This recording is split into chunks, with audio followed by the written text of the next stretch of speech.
महाराज जी, जब हम किसी से प्रेम करते हैं तो उसका चिंतन होता है, और जब सामने वाले को भी पता चलता है कि ये मेरा चिंतन कर रहा है तो चिंतन दुगना हो जाता है। महाराज जी, इसमें श्री जी से प्रेम क्या नहीं हो पा रहा, इसका कारण महाराज जी क्या हमारा चिंतन? देखो, पहली बात तो हमारे भगवान अव्यक्त है।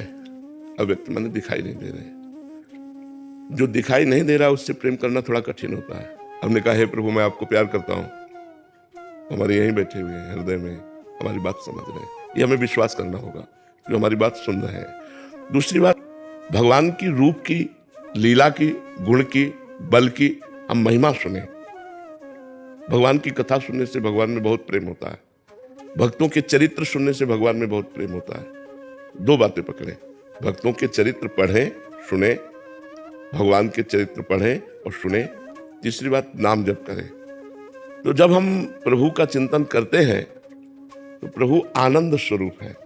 जो हमारे सारे पाप नष्ट हो जाएंगे तो प्रभु प्रकाशित होने लगते हैं आनंद रूप से, रोमांच होने लगता है, अश्रु प्रवाह होने लगता है, एक अद्भुत आनंद।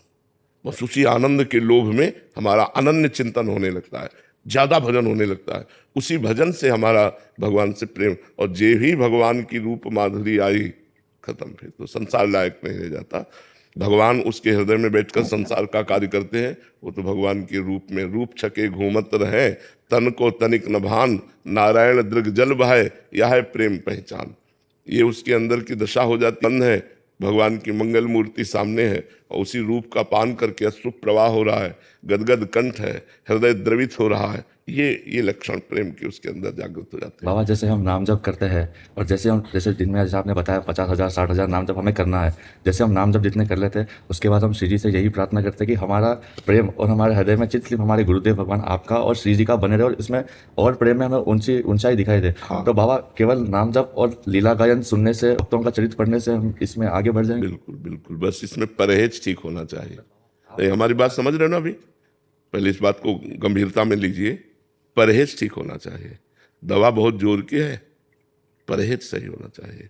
अगर आप व्यभिचार करेंगे, व्यसन करेंगे, जैसा इस बच्चे से कहा, तो आपको लंबे समय तक ये सब करने पर भी कुछ अनुभव नहीं होगा।